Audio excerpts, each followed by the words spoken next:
जय गुरु जी, शुक्राना गुरु जी। जय गुरु जी संगत जी। आज हम जानेंगे कैसे गुरु जी ने अपनी एक प्यारी संगत की शादी करवाई, शादी से लेकर बच्चे और उसके बाद बिना सर्जरी के उनका इलाज करवाया। जय गुरु जी, शुक्राना गुरु जी।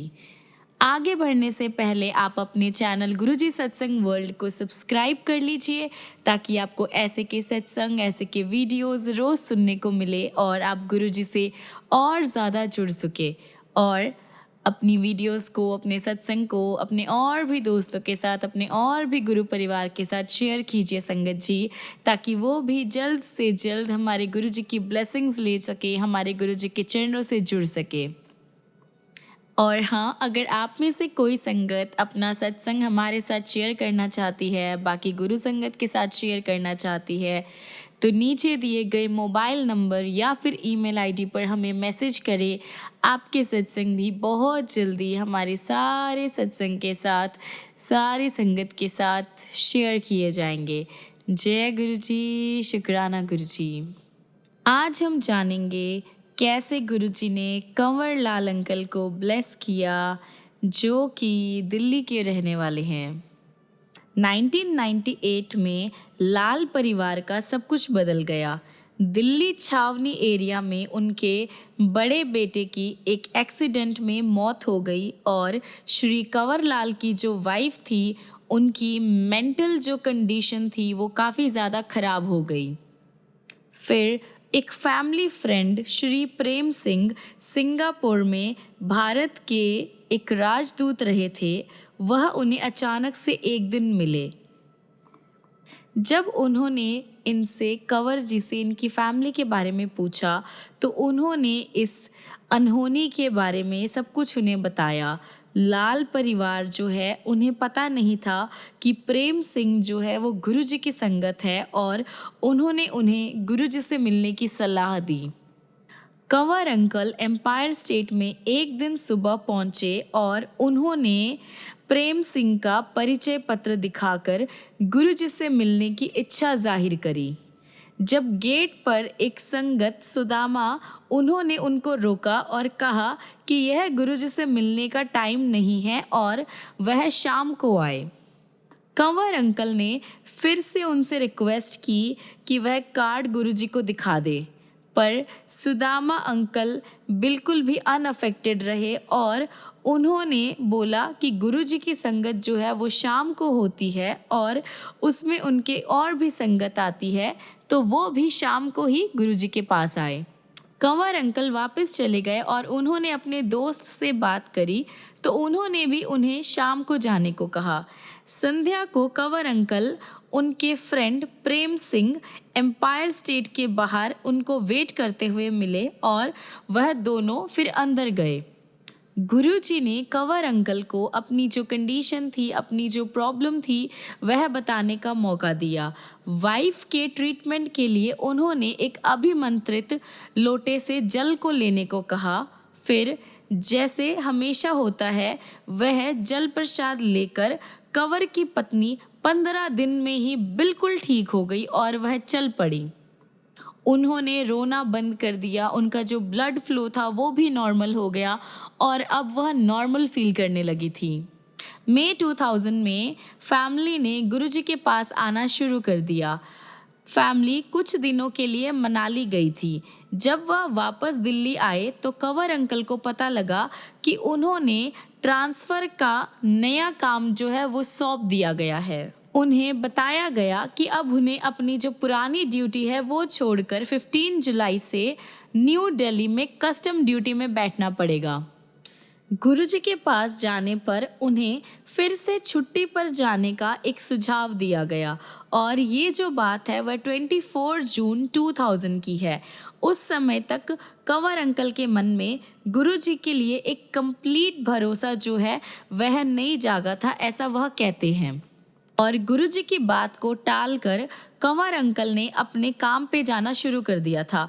उसी वीक में कस्टम ड्यूटी में 48 जो और भी लोग थे, उन्होंने उनके ऑपोजिट जो है काम शुरू कर दिया।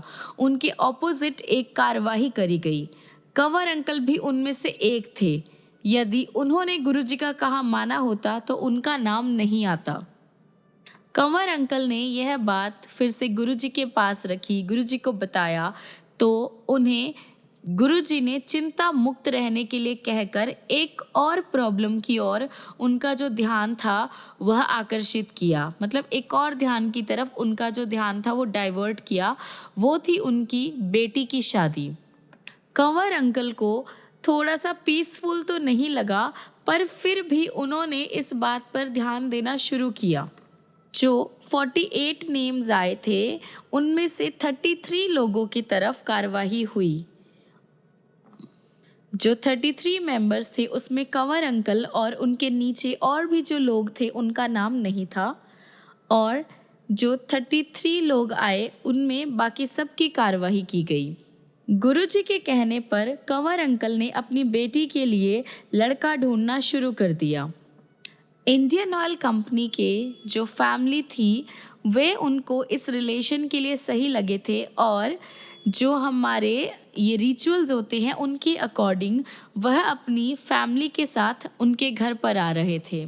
जब वो आने लगे थे उनके मिलने से पहले गुरुजी ने कंवर अंकल को बुलाकर जो लड़का था उसके फादर को सफ़ेद रसगुल्ले खिलाने को कहा।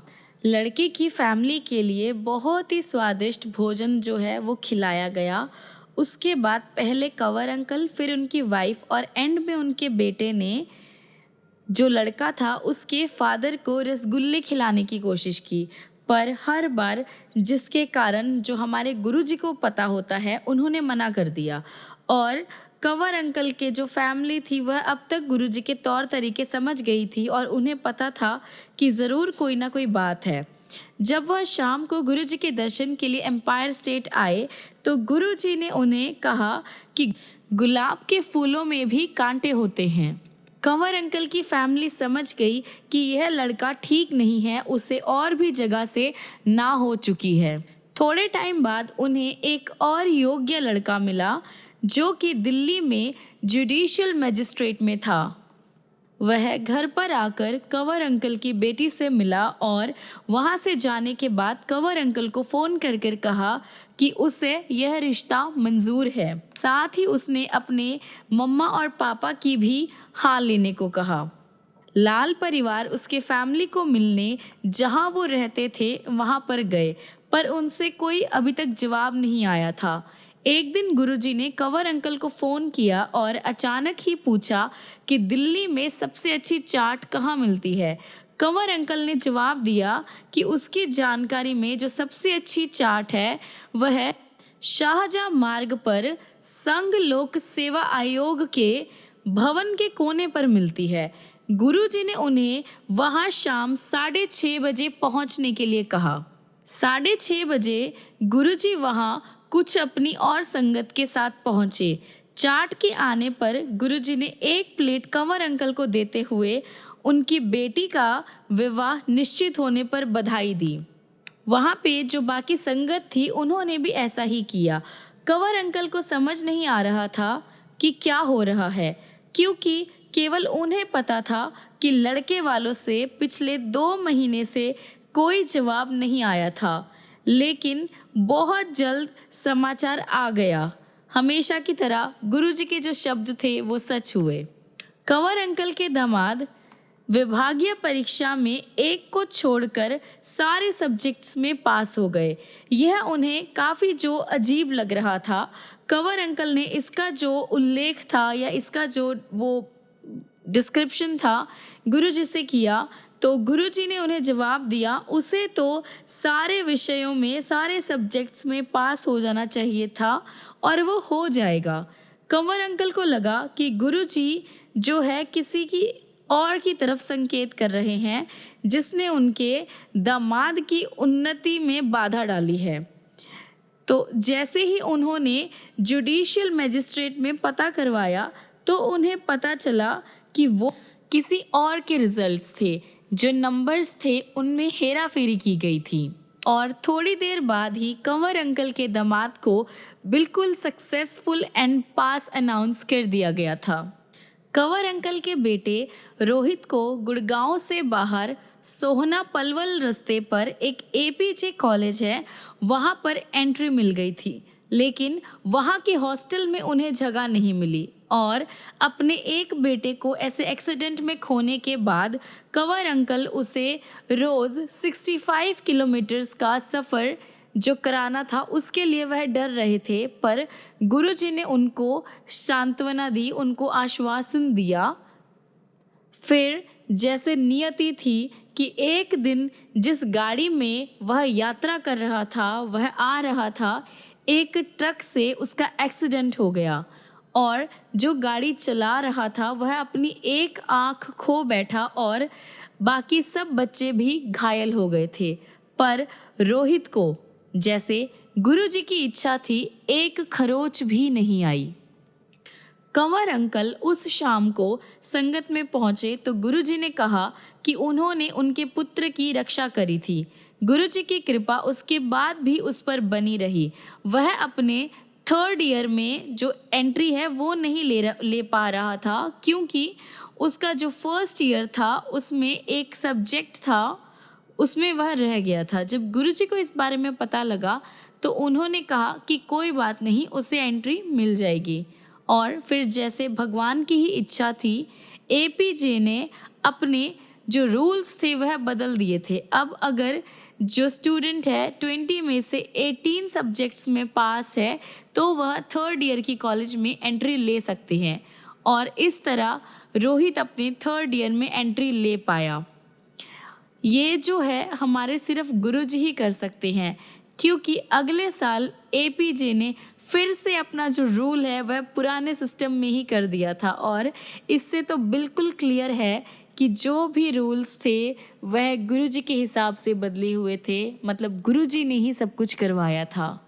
संगत जी, गुरुजी हर एक चीज़ को अपने आप ही कर देते हैं, हमें बोलने की भी ज़रूरत नहीं पड़ती। अब कंवर अंकल की सास जो है, दिल्ली के सर गंगाराम हॉस्पिटल में उनकी सर्जरी होनी थी, क्योंकि उनके जो राइट घुटने थे उनमें काफ़ी ज़्यादा दर्द रहता था। लेकिन गुरुजी ने उसके लिए मना कर दिया था और साथ ही उन्हें आदेश दिया था कि उनको हॉस्पिटल के आसपास भी न ले जाया जाए। और गुरुजी ने फिर से अभिमंत्रित तांबे के लोटे का जो उपचार था वह करवाया और उससे चमत्कार हुआ। उनके जो घुटनों में दर्द था वह 1 महीने के अंदर अंदर बिल्कुल ठीक हो गया। जैसे वह पहले थी बिल्कुल वैसे ही अब वो अपने घुटनों को हिला डुला सकती थी। संगत जी, आपको गुरुजी से कुछ भी मांगने की ज़रूरत नहीं है, ना कभी पड़ेगी। आप बस उनको प्यार से, दिल से याद करके देखिए। संगत जी, गुरुजी हर पल हाजिर है आपके लिए। आप बस उन्हें प्यार कीजिए, उनसे हर टाइम आप कंप्लेंट्स या उम्मीदें मत कीजिए, सिर्फ शुक्राना कीजिए कि आप कितने ग्रेटफुल है आप अपनी लाइफ के लिए, आप अपनी ब्लेसिंग्स के लिए। उनका शुक्राना कीजिए। मैं अपना सत्संग यहीं पर विराम देता हूँ संगत जी। जय गुरुजी, शुक्राना गुरुजी। आइए संगत जी, अब हम अगला सत्संग सुनेंगे जीपी सिंह अंकल का, जो कि दिल्ली से है। हम गुरुजी के पास फरवरी 1999 से आते रहे हैं। हमने गुरुजी की जो प्रतिभा है, उनकी जो कृपा है, उनकी ब्लेसिंग्स है, उनके बारे में बहुत सुना था। लेकिन जब उनके दर्शन हुए तो हमारी जो उम्मीदें थी वो और ज़्यादा बढ़ गई थी। सबसे पहले गुरुजी की ब्लेसिंग्स मेरी वाइफ के ऊपर हुई।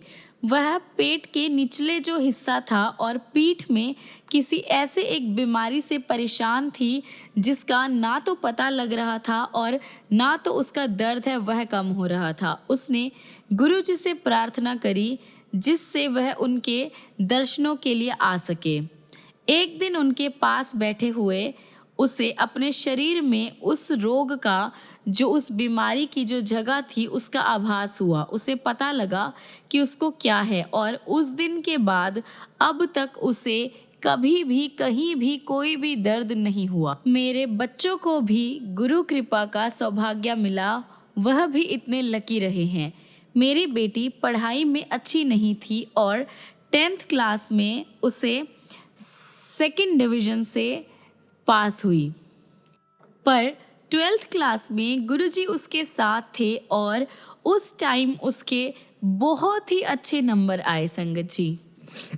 इंद्रप्रस्थ कॉलेज के जो रूल्स एंड रेगुलेशन थे एडमिशन के लिए, उसके 5 इयर्स एग्जामिनेशन में भी उसके काफ़ी अच्छे नंबर आए। स्टडी के टाइम पे जब उसका आखिरी साल रह गया था और उसके उस टाइम जो रिज़ल्ट आना था, उसका जो मेन रिज़ल्ट आना था, वो भी उसका काफ़ी अच्छा आया संगत जी। मेरे बेटे की जो समस्या है, उसकी जो प्रॉब्लम है, वह काफ़ी अलग ही थी। वह काफ़ी ज़्यादा एग्रेसिव नेचर का था और किसी का कहना भी नहीं मानता था। उसका स्टडीज़ में तो बिल्कुल भी मन नहीं लगता था और हम सब सिर्फ उसके बारे में ही चिंता करते रहते थे। गुरुजी ने उसे एक अभिमंत्रित चांदी का कड़ा पहनने को कहा और बहुत जल्द उसमें काफ़ी ज़्यादा चेंजेस हमें दिखाई दिए और वह ठीक से पढ़ाई भी करने लगा। गुरुजी की दया से अब वह एक इलेक्ट्रॉनिक्स इंजीनियर है और एक काफ़ी अच्छी कंपनी में काम भी करता है। वह हम सबसे काफ़ी ज़्यादा प्रेम करता है और गुरुजी का जो स्वरूप है वह हमेशा अपने पास रखता है। एक बार अपने दोस्तों के साथ जाते हुए कार में एक्सीडेंट हो गया। कार तो बेकार हो गई, पर गुरुजी की ब्लेसिंग्स से कार में जो भी बैठे थे सब ठीक। संगत जी, गुरुजी ने अपनी ब्लेसिंग्स मेरे ऊपर भी बनाई रखी है। गुरुजी ने मेरी भी बहुत हेल्प की है। अक्टूबर 2003 में जब मुझे एक सार्वजनिक जो ऑर्गेनाइजेशन था उसके डिवीज़न में मुझे काम मिलने वाला था, तो मेरे ऊपर काफ़ी ज़्यादा अड़चनें आ गई थी। मेरे अगेंस्ट किसी ने झूठे एलिगेशंस लगा दिए थे, लेकिन गुरुजी की कृपा से सारी जो प्रॉब्लम्स हैं, सारे एलिगेशंस, सब कुछ वापस ले लिए गए थे और अब मैं दिल्ली के एक इंटरनेशनल ऑर्गेनाइजेशन के साथ काम करता हूँ। गुरुजी की जो ब्लेसिंग्स है उसकी कोई लिमिट नहीं है, उसकी कोई सीमा नहीं है, सिर्फ कंप्लीट सरेंडर होना चाहिए। एक बार गुरुजी एक शादी में गए थे चंडीगढ़ में और हम उनके साथ थे। उन्होंने हमें स्वर्गीय श्री गिल के घर जाने का आदेश दिया। उनका घर गुरुजी के मंदिर के जैसे ही सजा हुआ था। गुरुजी के जीवन काल का चित्र और मंदिर के प्रतिरूप में सजे भवन में ऐसी झलक आ रही थी कि आपको कैसे एक्सप्लेन करूं। वहीं पर गुरुजी के एक स्वरूप को देखते हुए उनके माथे में गुरु नानक का चेहरा दिखाई दिया। हमें पता लगा कि गुरुजी वहाँ पर कुछ घंटे रहे थे।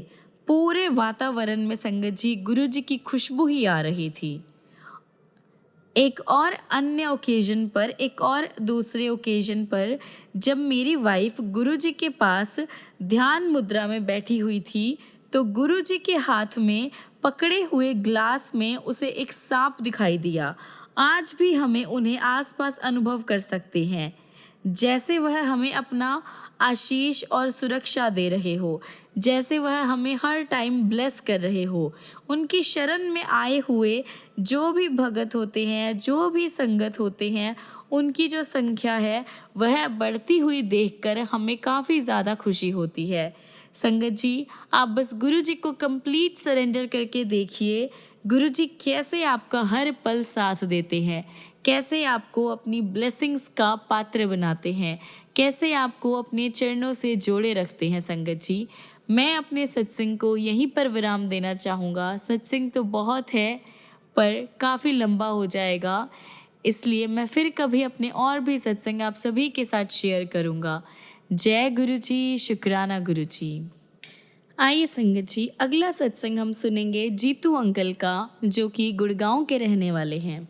ईयर 2006, होली से 2 दिन पहले देर रात को मैं अपनी बहन से बात करते हुए अपने फादर के बेड के पास पहुंचा और मैंने जब देखा उनका खून बह रहा है तो उनको कुमाऊं के एक हल्दानी शहर के नामक हॉस्पिटल में एक गहन सेवा में अंदर एडमिट करवाया गया। और मेरी बहन से फ़ोन पर बात होने के बाद तुरंत मेरी पत्नी और मुझे समझ आया कि गुरुजी हमें इसकी जो चेतावनी है वह पहले से ही दे रहे थे।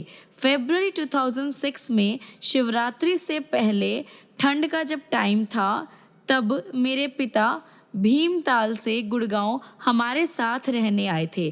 तो गुरुजी ने उनके बारे में पूछा था। गुरुजी जानना चाहते थे कि क्या वह शिवरात्रि से पहले ही घर वापस चले गए हैं, जो सच था। गुरुजी ने एक अन्य भक्त, मेरे मामा जी कर्नल जोशी, उनके द्वारा संदेश भी दिया था कि मेरे फादर मेरे पास रहने के लिए आ जाए। गुरुजी के सदा हमेशा जो भी वो भविष्यवाणी या भविष्य के लिए बात कहते थे, हमने उसे अनसुना कर दिया था और इस वजह से मेरे फादर जो है ब्लड फ्लो के दौरे से बच नहीं पाए। जब ये अनहोनी हुई, वह हल्द्वानी से वापस भीमताल अपने घर जा रहे थे। दौरे के आवेग जो है वह काफ़ी ज़्यादा तेज़ था। अगर गुरु कृपा नहीं होती तो वह उनकी जान भी ले सकता था। उनका ब्लड फ्लो बढ़ने से जो मेरे फादर की नकसीर थी वह फूट गई थी और इस तरह उनकी जो आर्टरीज थी उसमें भी इनका असर हुआ। अगर ऐसा नहीं हुआ होता तो गुरुजी ना होते तो यह जो है उनको हार्ट में भी प्रॉब्लम क्रिएट कर सकता था, उनको हार्ट अटैक भी आ सकता था। आईसीयू में मुझे इतना ज़्यादा फील हो रहा था और मैं रिग्रेटफुली अपने फादर से मिला। उन्हें गुरुजी के कथन के सारी बात बताई और उनकी बात ना मानने के लिए मैं काफ़ी ज़्यादा शर्मिंदा था। लेकिन गुरुजी की दया से वह एक रात हॉस्पिटल में रहकर घर आ गए।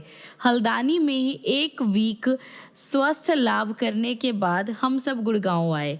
वहीं पर उनको हेल्दी लाइफस्टाइल, हेल्दी सिस्टम के लिए सब कुछ उनको गाइड किया। फिर उसके बाद हम बड़े मंदिर कुछ टाइम स्पेंड करने के लिए गुरुजी पास गए।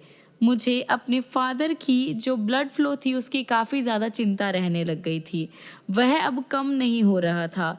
ये चिंता व्यर्थ थी क्योंकि हम सब गुरुजी के चरणों में थे। अब दयावान रक्षक हमारे पिता समान गुरुजी हमारे कष्ट दूर करने में लग गए। सबसे पहले उन्होंने मेरे फादर को ब्लेस किया, उन्होंने बड़े मंदिर में उनको ब्लेस किया और मेरे फादर को एक तांबे का लोटा दिया जिसे उन्हें अभिमंत्रित कर उन्होंने जल पीने को कहा। मेरे पिताश्री ने गुरुजी की सारी बातें मानी। वह मंदिर गए और उन्होंने जल पीना शुरू करा और पेट भरकर लंगर भी खाया और ये सब चलते रहा और धीरे धीरे वह गुरुजी के लंगर प्रसाद से ही रिकवर होने लगे। उनका धीरे धीरे सब कुछ ठीक होने लगा। गुड़गांव आने के 3 वीक बाद हम काफ़ी ज़्यादा शॉक्ड हो गए। उस मायावी अभिमंत्रित लोटे से जल लेने के कुछ दिन बाद ही मेरे फादर की जो हालत थी उसमें काफ़ी ज़्यादा सुधार आया और उनका जो ब्लड फ्लो था वो भी अब एकदम नॉर्मल हो गया था। संगत जी, गुरुजी के आशीर्वाद से न तो केवल रक्तचाप कम हुआ, उसमें जो भी मेडिसिन्स थी, जो भी डॉक्टर्स ने ट्रीटमेंट दिया था, वह सब हमें नहीं लेना पड़ा। गुरुजी ने जो साइंस है उसको भी फेल कर दिया। संगत जी, कोई भी मेडिसिन वो काम नहीं कर पाई जो गुरुजी के ताम्र लोटे ने किया। मेरे पिताश्री को गुरुजी ने न्यू लाइफ ब्लेस की। संगत जी, मेरी वाइफ और मुझे गुरुजी की दया और कृपा से इतने ज़्यादा अच्छे ओकेजन्स मिले, इतनी अच्छी ब्लेसिंग्स मिली, उनका जो आभार है हम कभी नहीं बयां कर सकते। संगत जी, शब्दों में तो इसे प्रकट करना बहुत ही ज़्यादा मुश्किल है। अगर वह अनुमति दे तो हम यह जीवन उनके कमल चरणों में ही व्यतीत करना चाहेंगे। गुरुजी हमें बस अपने चरणों से लगाए रखे, हमें और कुछ नहीं चाहिए। गुरुजी को हमेशा हमारा सादर प्रणाम। संगत जी, गुरुजी ना होते तो आज मैं काफ़ी ज़्यादा रिग्रेटफुल रहता अपनी लाइफ में, अपने फादर को ना बचा पाता। पर गुरुजी हैं, गुरुजी हमारे रक्षक हैं, गुरुजी हमारे फादर फिगर है। संगत जी, वह सब कुछ कर सकते हैं हमारे लिए, हर एक चीज़। आप बस उनको प्यार करके देखिए। संगत जी, मैं अपने सत्संग को यहीं पर विराम देता हूँ। संगत जी, जय गुरुजी, शुक्राना गुरुजी। जय गुरुजी। संगत जी, तो आज हम अपने सत्संग को यहीं पर विराम देते हैं। फिर मिलेंगे आपसे अच्छे अच्छे प्यारे प्यारे चमत्कार, प्यारे प्यारे ब्लेसिंग्स लेकर। और ख़त्म करने से पहले आइए गुरु जी का मंत्र जाप करते हैं। जय गुरु जी, शुक्राना गुरु जी। ओम नमः शिवाय, शिव जी सदा सहाय। ओम नमः शिवाय, गुरु जी सदा सहाय।